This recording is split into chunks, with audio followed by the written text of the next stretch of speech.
अस्सलाम वालेकुम स्टूडेंट्स। आज हमारा रियल एनालिसिस का लेक्चर नंबर 35 है। इस लेक्चर के अंदर हम जो रीमान इंटीग्रल या डेफिनिट इंटीग्रल है उसकी मदद से हम कुछ सीरीज की लिमिट्स फाइंड आउट करना सीखेंगे।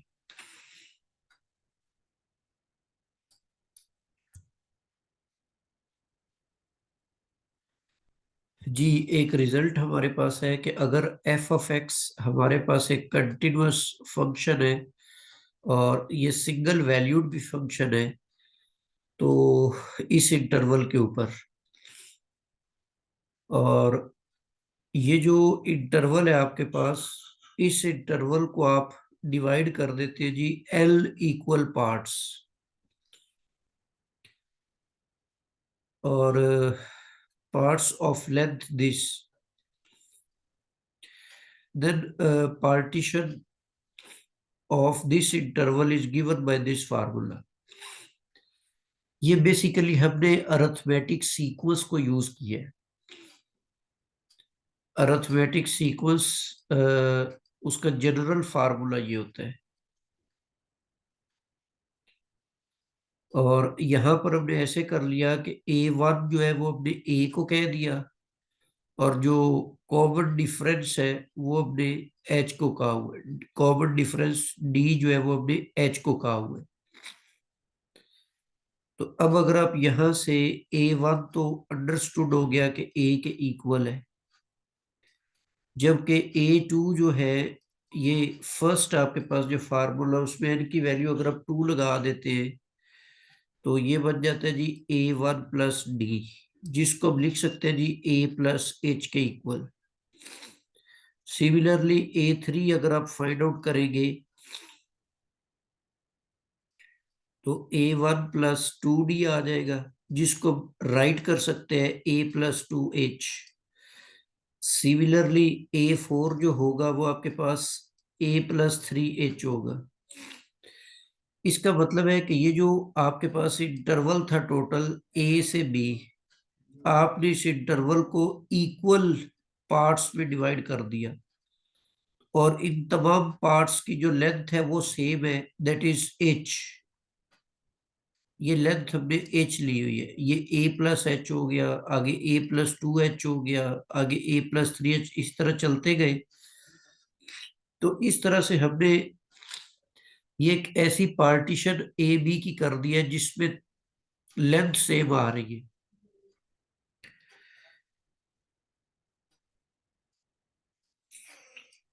अच्छा, उसके बाद हमने क्या करना है जी, जब आपने ये पार्टीशन बना ली हुई है तो उसके बाद ए टू बी जो इंटीग्रल है ये इक्वल होगा, लिमिट आपने ले लिया जी, ये जो साइज आपने डिफाइन किया हुआ है ना, ये साइज वेरी स्मॉल आपने रखना है। मतलब जो एच है ये अप्रोचेस टू जीरो होना चाहिए। तो फिर ये आपके पास H F of A, H F into A plus H, up to so on. तो फिर ये इंटीग्रल इस सीरीज के लिमिट के इक्वल है।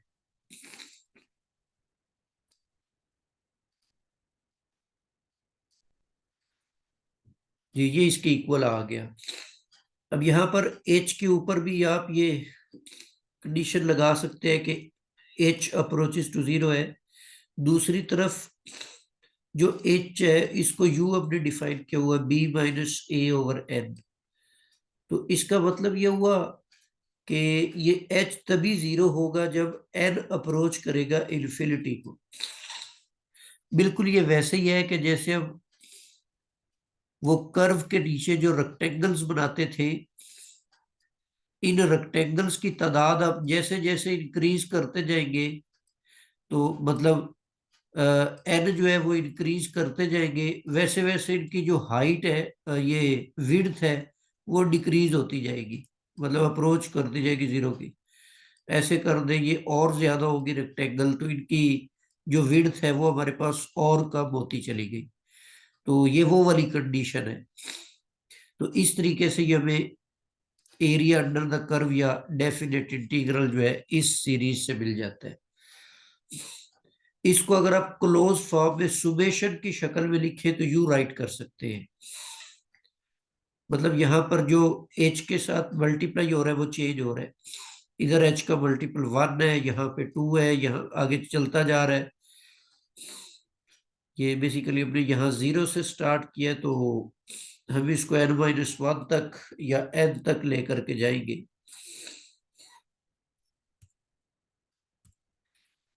अच्छा, अब हम इसके एक स्पेशल केस जो है ना वो डिस्कस करते हैं।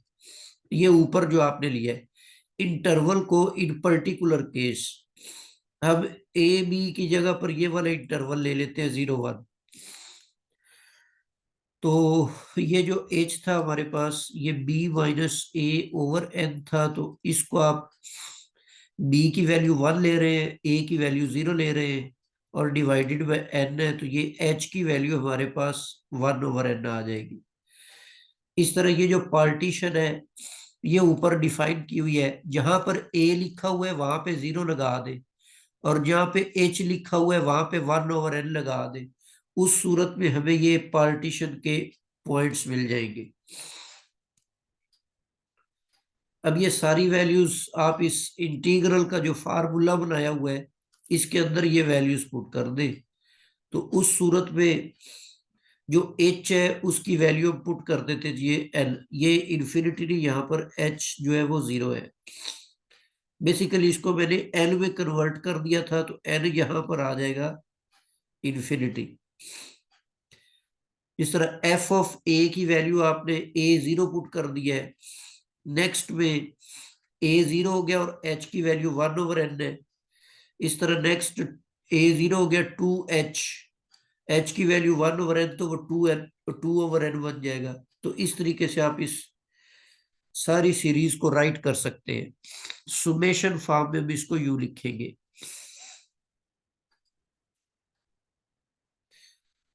तो ये इंटीग्रल को, इस सीरीज की लिमिट को इवेलुएट करने का हमें एक आसान तरीका मिल गया है। अब इसको यूज करके, इस फार्मूले को यूज करके कुछ इंपॉर्टेंट सीरीज है जिनको हम इंटीग्रल में चेंज करके फाइंड आउट कर सकते हैं।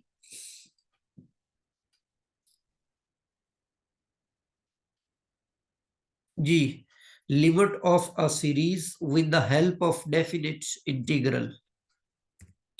अच्छा, अब यहां पर जो चीज अभी हमने पढ़ी है वो कुछ इस तरह से पढ़ ली कि अगर आपके पास लिमिट आ जाए n अप्रोचेस टू इंफिनिटी, यहां पर आपके पास 1/n हो और आगे सीरीज हो जिसमें r start from 0 and goes to n, और यहां पर कोई फंक्शन हो r/n, तो इसको आपने इस तरह से इवेलुएट करना है कि यहां पर जो r/n है इसको आपने बतौर x ट्रीट करना है।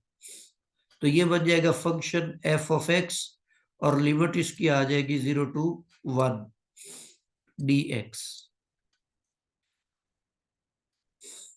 अब ये जो r की वैल्यू थी, r की जो वेरिएशन है, r हम सबसे पहले, हम जो पहला स्टेप था उसमें r हम 0 ले रहे होते थे, और लास्ट वाला जो है वहां पर r जो है 1, r की वैल्यू n ले लेते हैं। तो r की जो वैल्यूज है इन्हीं से आप ये दोनों लिमिट्स जो है इनको डिसाइड करेंगे r/n।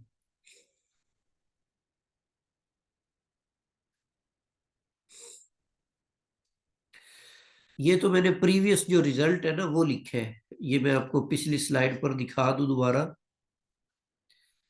ये आप देखें ना, अच्छा यहाँ पर एक मिस्टेक हुई कि ये इधर भी इंटीग्रल की लिमिट 0 आती है और यहाँ पे 1 आती है, क्योंकि इंटरवल हम ये ले रहे हैं ना 0 to 1, तो यहाँ पर भी ये 0 और यहाँ पे ये 1।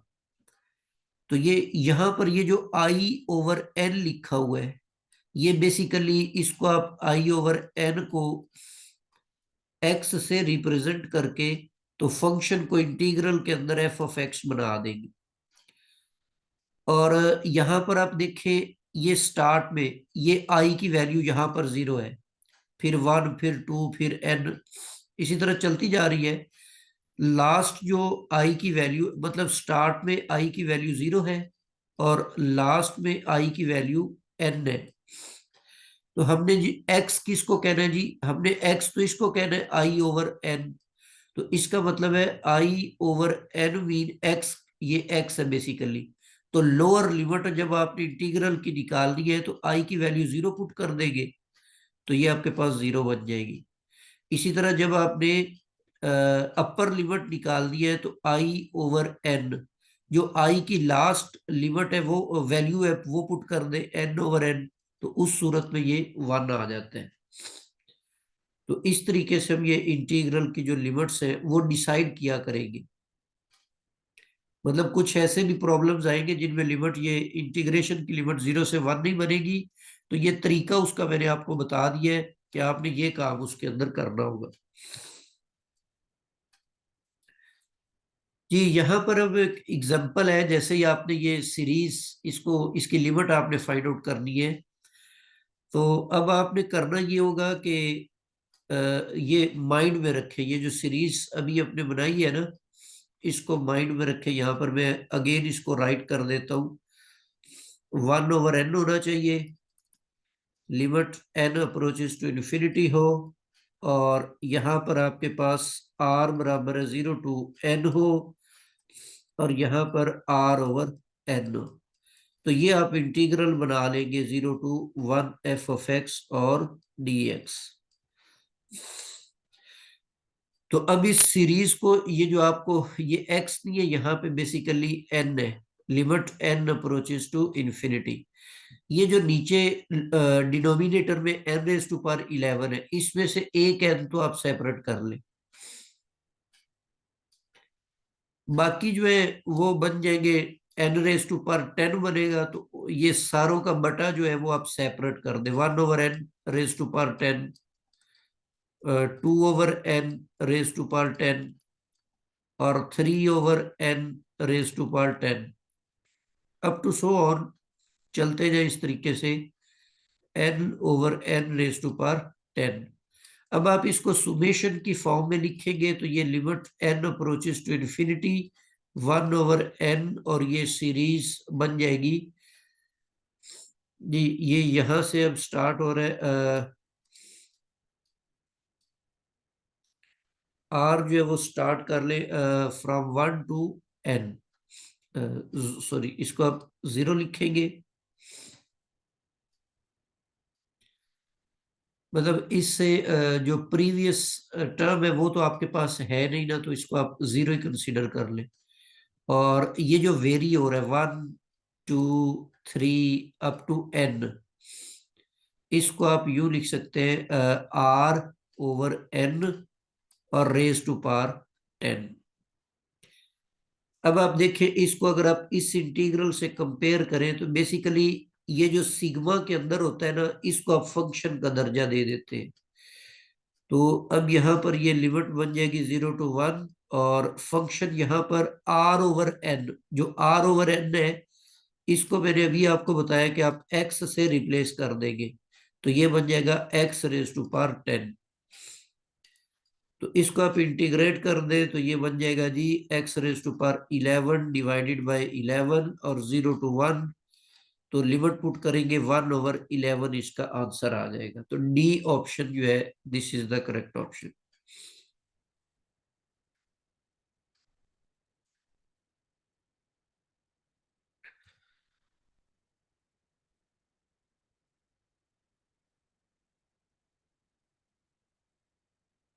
जी सिमिलरली इसी तरह का एक और क्वेश्चन यहाँ पर मौजूद है। तो अब आप थोड़ा सा अगर गौर करें यहाँ पर, तो n अप्रोचेस टू इन्फिनिटी, यहाँ से हमें जस्ट 1 ओवर n चाहिए, तो फिलहाल इसको n क्यूब को आप एज इट इज लिखें। और इस सीरीज के अंदर देखें तो ये बेसिकली स्क्वेयर्स है सारे, 1 का स्क्वायर है, उसके बाद 2 का स्क्वायर है, फिर 3 का स्क्वायर है, इसी तरह चलते जाए, n का स्क्वायर है। इसमें से आप 1 सेपरेट करके तो बाकी सारों को डिवाइड कर दें अंदर, तो ये बन जाएगा 1/n, 1/n का स्क्वायर, फिर 2/n का स्क्वायर, उसके बाद 3/n का square, up to so on n/n का स्क्वायर बन जाएगा। इसको अब आप सीरीज सुमेशन की फॉर्म में लिखेंगे सिग्मा की सूरत में, तो ये 1/n और r फ्रॉम 0 टू n बन जाएगा। और अब यहाँ पर देखें 1/n, 2/n, 3/n, तो ये r/n और इस सारे का स्क्वायर। जी, अब आप इसको इंटीग्रल में राइट कर सकते हैं, 0 to 1 लिखेंगे, और यहां पर जो r/n है, r/n, ये आपके पास x बन जाएगा, और इसके ऊपर चूंकि स्क्वायर है तो ये जस्ट x स्क्वायर, और ये dx, और इंटीग्रेट कर ले x³ 0 to 1, तो ये 1/3 आ जाएगा। तो डी ऑप्शन जो है ये आपका करेक्ट ऑप्शन है।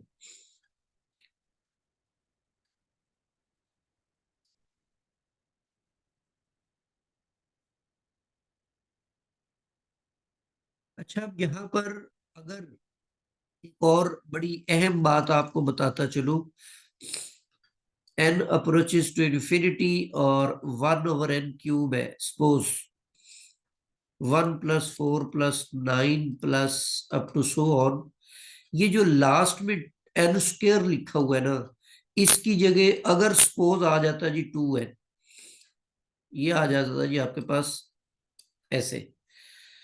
अब यहां पर आपने जब इसको सीरीज बनाना है, तो तब ये आपके पास u बन जाएगा, limits n approaches to infinity, 1/n है, और इन सारों को आपने लिखा 1/n², 2/n², और up to so on. Last आपके पास जो रकम यहां पर है वो है 2n/n का स्क्वायर। अच्छा, अब जब आपने इसको सिग्मा की सूरत में लिखना है, सुमेशन की सूरत में, तो ये 1/n तो एज इट इज आ गया, ये सिग्मा लिखेंगे, आर जो है ना वो स्टार्ट करेंगे 0 से। अब ये लास्ट जो रकम है ये 2n है, ये n नहीं है बल्कि, इसलिए अब सिग्मा की अपर जो लिमिट है वो 2n लिखेंगे, और यहां पर अब r/n और उसका स्क्वायर। तो अब इसमें थोड़ा सा प्रॉब्लम ये बना कि पिछले सवाल के अंदर यूं था कि r स्टार्ट हो रहा था 0 से और n तक जा रहा था। उसमें मैंने आपको ये बताया था कि आर जो होता है लोअर वैल्यूज की 0 हम चूज करते हैं, और आर की जो अपर वैल्यू होती है उसको हम एन चूज कर रहे होते हैं। लेकिन इस सवाल के अंदर अब यू होगा कि आर को तो 0 ही चूज करेंगे, जिससे हमारी लोअर लिमिट जो एक्स की वैल्यू, मतलब एक्स चूज करेंगे r/n, और आर चूंकि 0 है तो ये लोअर लिमिट आ जाएगी, एक्स की वैल्यू आ जाएगी। बट जब हम अपर लिमिट चूज करेंगे तो आर की जो लास्ट वैल्यू है वो आपके पास एन नहीं है, आर की लास्ट वैल्यू जी 2n है।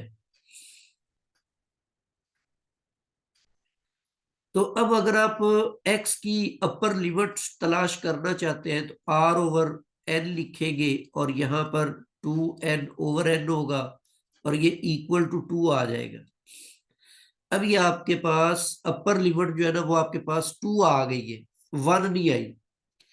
तो इसलिए जब आप इसको इंटीग्रल की सूरत में लिखेंगे तो फंक्शन तो यही आ जाएगा x², और लोअर लिमिट 0 आ जाएगी, और अपर लिमिट जो है वो उसको आप अब 2 लिखेंगे, 1 नहीं लिखेंगे।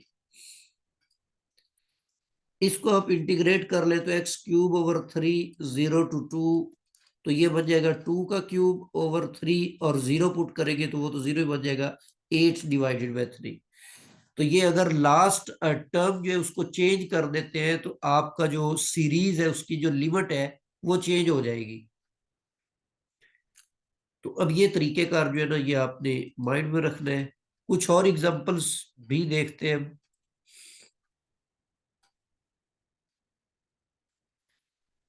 जी सीरीज हमारे पास है 1/n, 1/n+1, 1/n+2 और 1/3n। अब यहाँ पर जाहिर बात है हमें स्टार्ट में जब सिग्मा बनाना होगा तो n अप्रोचेस टू इन्फिनिटी के बाद 1/n चाहिए होता है।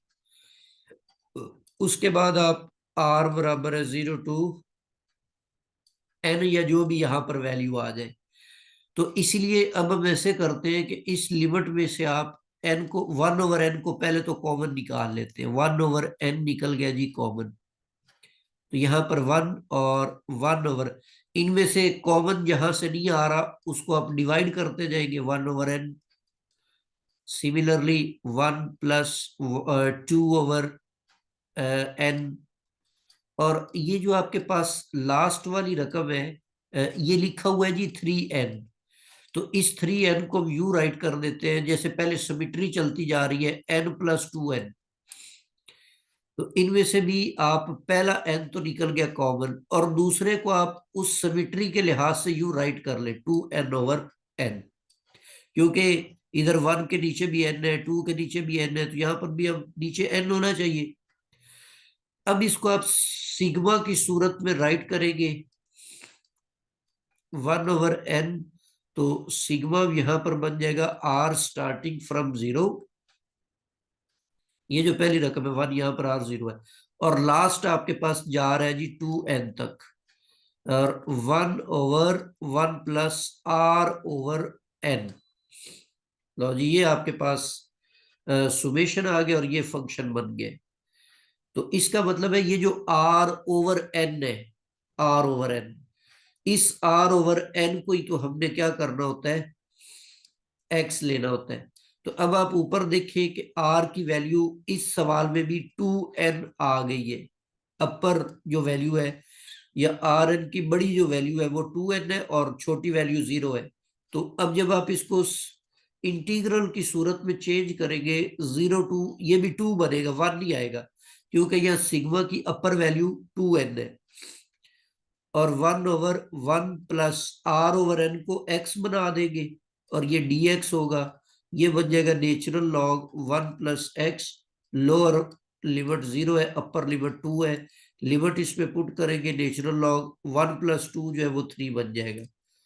और जब 0 पुट करेंगे तो नेचुरल लॉग 1 आ जाएगा जो कि 0 होता है। तो इसलिए इसका रिजल्ट जो है वो नेचुरल लॉग 3 आएगा। तो सी इज द करेक्ट ऑप्शन।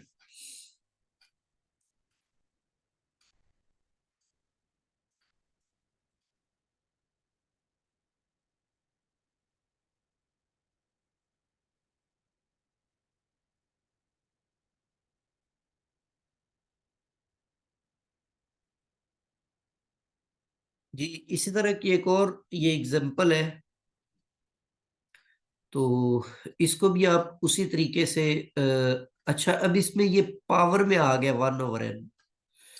तो जब आप इसको सुमेशन की शक्ल में बनाएंगे इस 1/n को तो स्टार्ट में होना चाहिए और इधर भी सारी जो वैल्यूज है वो सुमेशन की शक्ल में होनी चाहिए, प्लस उनके दरमियान में होना चाहिए जबकि ये मल्टीप्लाई हो रही है। अच्छा इसको हम सपोज कर लेते हैं कि this is equal to L limits और n अप्रोचेस टू इन्फिनिटी है और 1+1/n है और 1+2/n है। अच्छा ये यहाँ पर सॉल्व किया हुआ है, इसी को हम थोड़ा सा ना देख लेते हैं। बल्कि यहाँ पर मैंने एक अलग तरीके से सॉल्व किया हुआ है, मैं आपको यहाँ पर दोबारा ये सॉल्व ही कर देता हूँ। ये हम सपोज कर लेते हैं कि let's l is equal to limits n approaches to infinity और 1+1/n into 1+2/n into up to so on into 1+n/n raise to पर 1/n। अब आप दोनों तरफ लॉग ले लें, टेकिंग लॉग, जो हम पहले वो इनडिटर्मिनेट फॉर्म्स के अंदर भी ऐसा करते थे। तो अब यहाँ पर भी हम वही तरीका अपना रहे हैं कि दोनों तरफ लॉग ले लेते हैं। लॉग के हमें दो फायदे होंगे। पहला फायदा तो ये होगा, ये जो पावर में 1/n है ये स्टार्ट में आ जाएगा। दूसरा फायदा ये होगा कि ये जो प्रोडक्ट में टर्म्स लिखी हुई है इनको आप सुमेशन की शक्ल में लिख सकेंगे।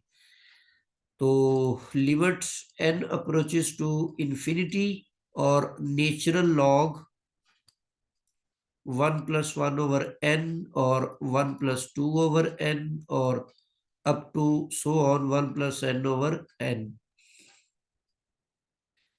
जी, इस लॉग की वजह से ये पावर तो स्टार्ट में आ जाएगी, n approaches to infinity, power start में आ गई। और ये जो सारे प्रोडक्ट हैं इनका लॉग सेपरेट करके इसको आप राइट कर सकते हैं जी सुमेशन की शक्ल में, 1+2/n और up to so on 1+n/n। ये इसके साथ भी नेचुरल लॉग आएगा। जी, ये सारे सुमेशन की शक्ल में आ गए हैं, इसीलिए अब आप इनको ना राइट कर सकते हैं सिग्मा की सूरत में। तो ये बन जाएगा sigma R start from 0 and goes to n, और यहां पर अब नेचुरल लॉग 1+1 सॉरी आर आ जाएगा यहाँ पे, r/n। तो अब आप देख ले r/n को आप x सपोज करके, तो यहां पर भी r की लास्ट वैल्यू जो वो n है, इसीलिए जो लिमिट आपकी बनेगी वो 0 to 1 बन जाएगी। और ये फंक्शन बनेगा नेचुरल लॉग x+1 या 1+x लिख ले dx। इस पर आप बाई पार्ट्स यूज कर ले, दूसरा फंक्शन जो है वो 1 को सपोज कर ले, क्योंकि लॉग वाले को डायरेक्ट तो आप इंटीग्रेट नहीं कर सकते। इधर आप 1 जो है उसको कंसिडर कर ले कि वो दूसरा फंक्शन है, नेचुरल लॉग x आ जाएगा और नेचुरल लॉग x+1, और साथ इसके अगेन वो इंटीग्रल आएगा तो 0 to 1 आ जाएगा, माइनस यहाँ पर x/x+1 आ जाएगा 0 to 1। इसको आप अगेन थोड़ा सा सिंप्लीफाई कर ले, तो बाकी सारा आप उसी तरह से आगे सिंप्लीफाई करके इसकी वैल्यू फाइंड कर लेंगे। तो ये मैंने यहाँ पर ये सॉल्व किया हुआ है, इसको आप देख लें, यहाँ पर ये इंटीग्रेशन भी की हुई है।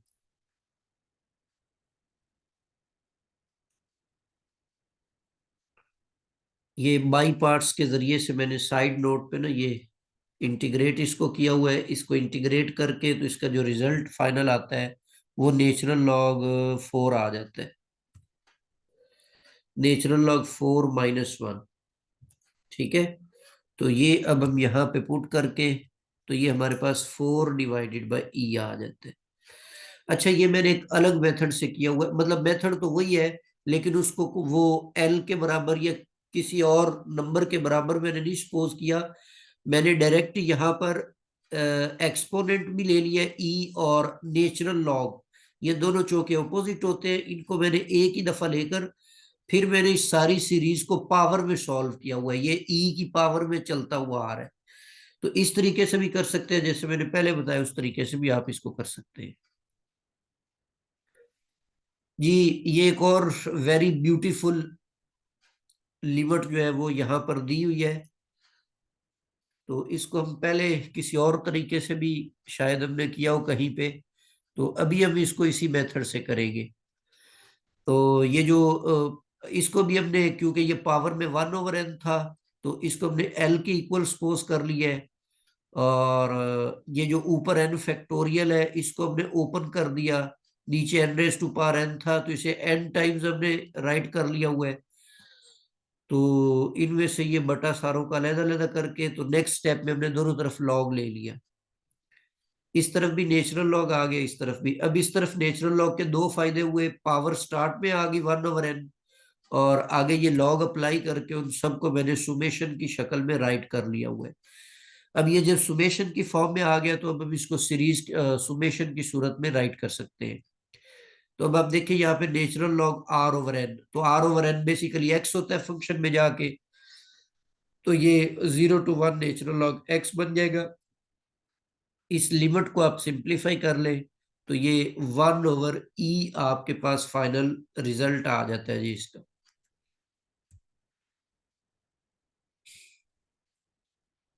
ये यहाँ पर कुछ और मैंने यहाँ फंक्शंस में ये इन सीरीज की जो लिमिट्स है उसके बाद ये दो डेफिनेशंस ऐड की हुई हैं। सबसे पहले है primitive of a function. Simplicity के लिए आप उसको इंटीग्रल भी कह सकते हैं। इंटीग्रल क्या होता है, मतलब प्राइमिटिव क्या होता है। सपोज कर लिया कि एफ आपके स्मॉल एफ जो है ये कोई फंक्शन है और कैपिटल एफ जो है ये भी कोई दूसरा फंक्शन है और दोनों इस इंटरवल के ऊपर डिफाइंड है। तो आप अगर एफ प्राइम का डेरिवेटिव लें तो वो एफ ऑफ एक्स आ जाए, ठीक है, for all X belonging to this interval. तो फिर ये जो कैपिटल एफ होगा दिस इज कॉल्ड प्राइमिटिव और indefinite indefinite integral of F. मतलब आप इसको यू राइट करें, एफ प्राइम जो है ये एफ के इक्वल लिया हुआ है।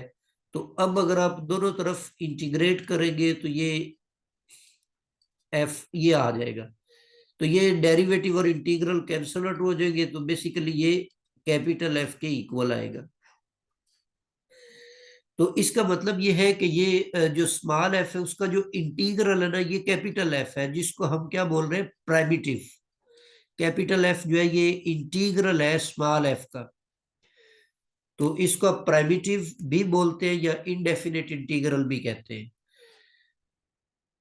नेक्स्ट मैंने fundamental theorem of integral calculus right किया हुआ है। तो एफ अगर आपके पास कोई फंक्शन है, इंटीग्रेबल फंक्शन है इस क्लोज्ड इंटरवल के ऊपर, तो एफ जो है F is the primitive of F, मतलब इंटीग्रल है। तो आपने इसका ये वाला नाम भी याद रखना है। तो आपको एमसीक्यूज में ये कह दिया जाए कि which of the following is the primitive of फला फंक्शन। मतलब जैसे कोई भी एक्स क्यूब है, अब आपसे ये पूछ लिया जाए कि ये किसका प्राइमिटिव है, मतलब ये किसका इंटीग्रल है। तो ये 3x² का ये प्राइमिटिव है। मतलब 3x² को जब आप इंटीग्रेट कर देंगे तो फिर वो आपको क्या मिल जाएगा, x³, साथ में कोई कांस्टेंट भी मिल सकता है। तो इस तरीके से ये आपने माइंड में रखना है कि प्राइमिटिव किसे कहते हैं। तो ये आपके पास तरीकेकार ये होगा कि अगर एफ जो है वो इंटीग्रल है स्मॉल एफ का, तो इसका जो डेफिनेट इंटीग्रल है उसको ओपन करने का ये तरीका होगा कि प्राइमिटिव में अपर लिमिट पुट करेंगे, माइनस प्राइमिटिव के अंदर आप लोअर लिमिट पुट करेंगे। This is the fundamental theorem of integral calculus. यहां तक हमारा आज का लेक्चर कंप्लीट हो गया है। तो इसमें से अगर आप कुछ पूछना चाहते हैं तो पूछ सकते हैं।